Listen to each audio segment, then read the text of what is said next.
sucessão dos cônsules acabou finalmente no 13º ano de Justiniano, cujo temperamento despótico foi lisonjeado pela extinção silenciosa de um título que lembravam aos romanos sua antiga liberdade.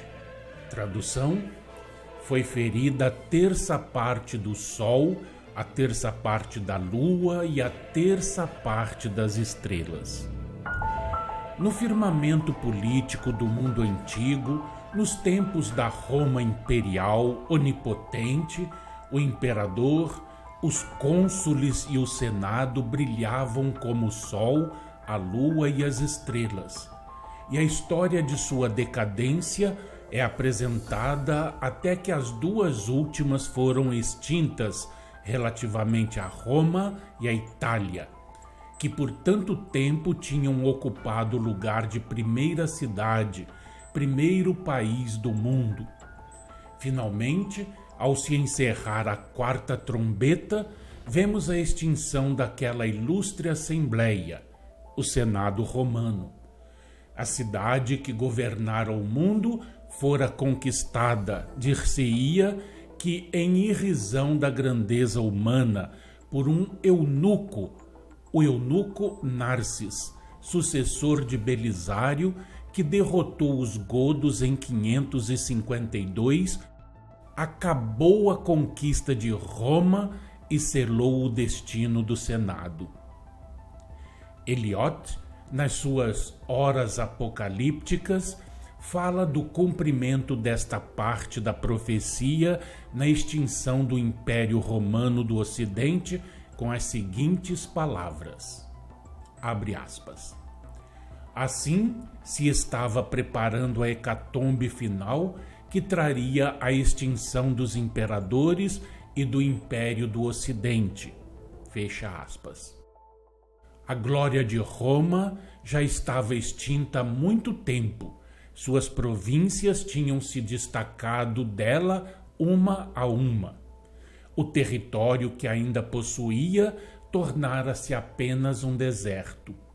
Suas possessões marítimas, sua frota e comércio estavam aniquilados.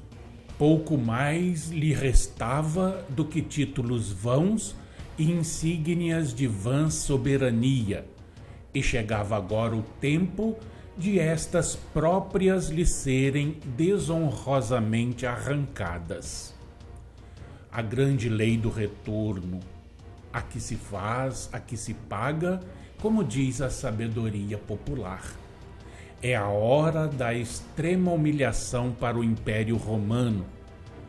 Uns 20 anos ou mais depois da morte de Átila, e menos ainda da morte de Genserico, que antes da sua morte visitou e assolou a Cidade Eterna, numa das suas expedições marítimas de pilhagem, e assim preparou ainda mais a consumação iminente.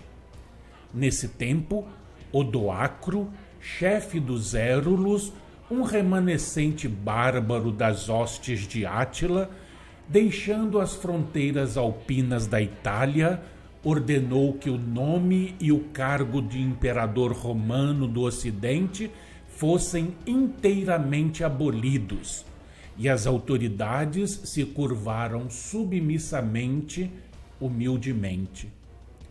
O último fantasma do imperador, cujo nome Rômulo Augustulus representava bem o contraste entre as glórias passadas de Roma e a sua presente degradação, finalmente abdicou.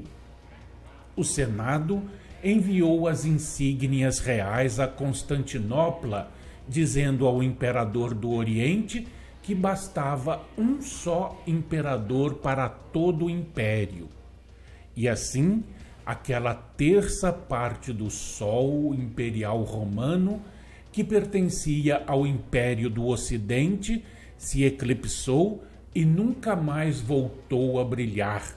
Digo, aquela terça parte do seu orbe que pertencia ao Império do Ocidente, porque a fração apocalíptica é literalmente exata, uma coisa extraordinária. No último acordo entre as duas cortes, todo o terço ilírico foi abandonado à divisão oriental. Deu-se assim no Ocidente a extinção do império. Desceu a noite. Apesar disso, porém, deve ter-se em mente que a autoridade do nome romano ainda não tinha cessado por completo. O Senado de Roma continuava a se reunir como de costume. Os cônsules eram nomeados anualmente, um pelo imperador do Oriente, outro pela Itália e Roma. O próprio Odoacro governou a Itália com o título de patrício que lhe foi conferido pelo imperador do Oriente. Se olharmos para as mais distantes províncias do Ocidente, ou pelo menos consideráveis distritos delas, o laço que as uniam ao Império Romano estava completamente aniquilado. Havia ainda um certo posto que muitas vezes teve reconhecimento da suprema autoridade imperial, um arrastamento, uma profecia cumprida à risca. A lua e as estrelas podiam parecer ainda brilhar sobre o Ocidente e com um pálido reflexo de luz. No curso, porém, dos acontecimentos históricos que rapidamente se sucederam no seguinte meio século, estas mesmas foram extintas.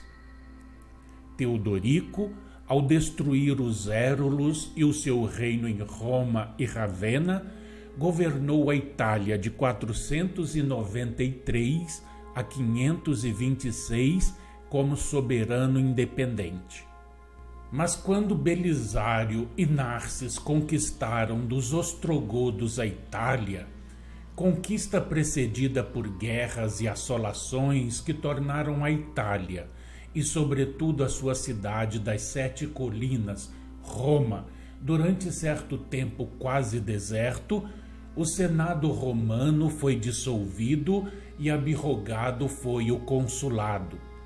Além disso, a independência dos príncipes bárbaros das províncias do Ocidente em relação ao poder imperial romano se tornou cada vez mais distante, averiguado e compreendido.